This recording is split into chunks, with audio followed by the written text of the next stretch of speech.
Welcome to the book of Haggai. As you see, we're going to have to Sherlock Holmes this. We're going to have to be the private investigator of the book of Haggai. So let's look at the book of Haggai. Where's the book of Haggai in the King James Version or in the Bible? Other Bible versions. Well, Haggai is next to Zechariah.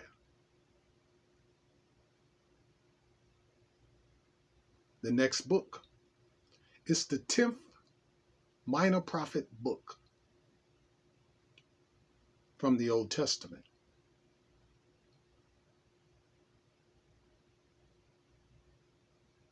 Who is Haggai?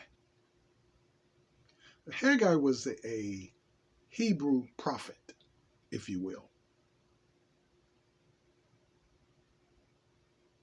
His name means festive, a festal. It's a sort of celebration, the meaning. We'll get into the text of the book of Haggai.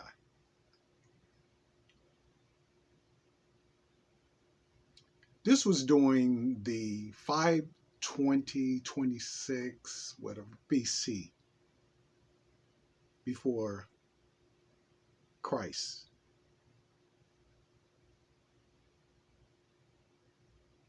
The remnant of God's people and the two leaders, Zerubbabel, the governor, Shealtiel,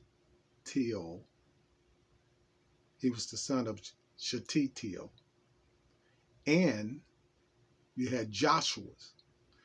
He's spelled the same way the Joshua in the book of Joshua. But in Ezra, or Ezra, it's spelled with an E, Jes. But in this book, it's spelled Josshua, Joshua, the son of Chesedek. Where those were the two post-exile leaders. Judah didn't have a Hebrew king at that time. The Persian king Darius was there, and we released them to go to their country and their city, Jerusalem.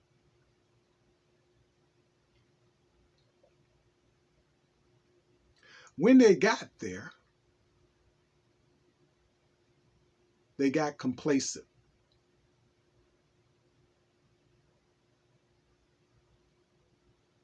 They was in a narcissistic stage.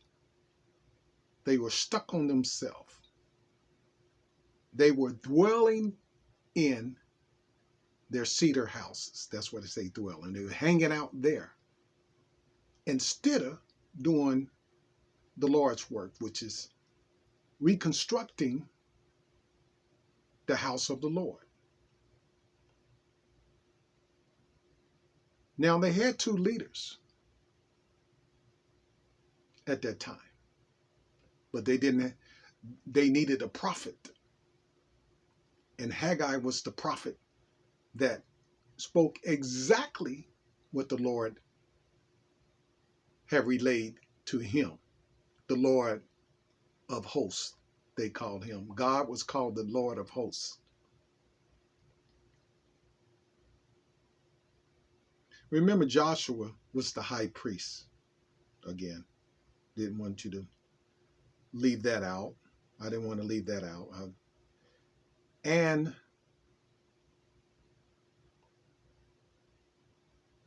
so the words of the Lord came by Haggai, the prophet. And he said to them, This people say this is not.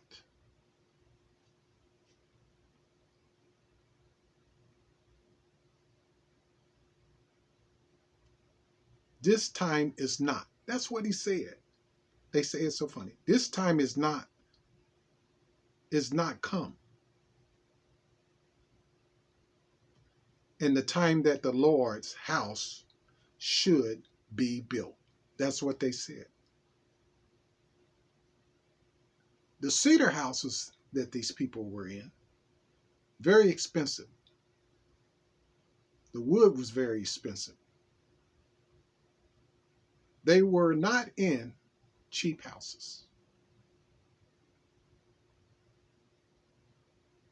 So when you read from chapter 1, verses 1 through 6, you'll see that the Lord used Haggai the prophet to reprove Zerubbabel, Joshua, and the remnant of God's people.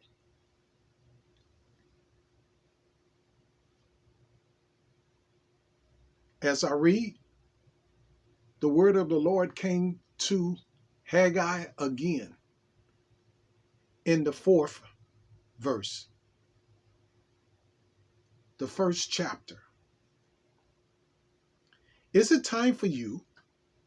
And then he used this exclamation letter. Oh ye, talking about the people, all of them, to dwell in your cedar houses.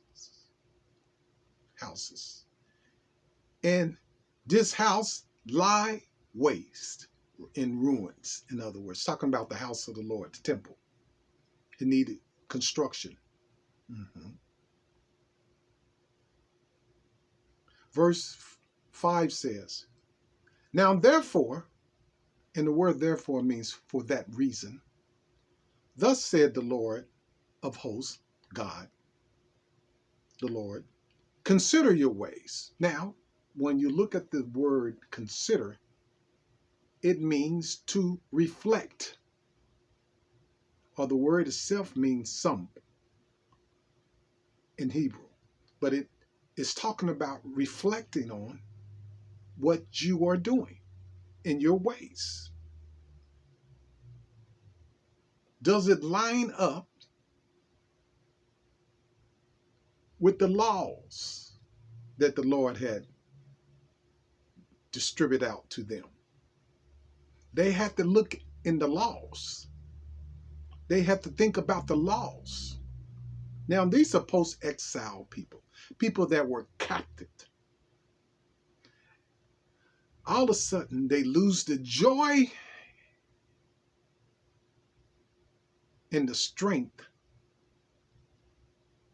to build the temple, reconstruct the temple that was laid ruins, so that they would have God in their presence. Oh, I'm going on. I'm moving on. So he told them in verse 5, consider your ways. And so as he was reproving them, which is scolding them, and as they broke the covenant, they were covenant breakers. If you look at Deuteronomy, I believe the 22nd chapter, go in Deuteronomy, you'll find that they were covenant breakers. And curses and no blessings come on covenant breakers. I can put it that way. We'll put it that way. Even though they worked so hard with their hands, they prospered less. In other words, they came up short. They were shortchanged. Now, these are the people of God. Because I know some people questioned, and we're going to part 2. Stay tuned to part 2. This is part 1.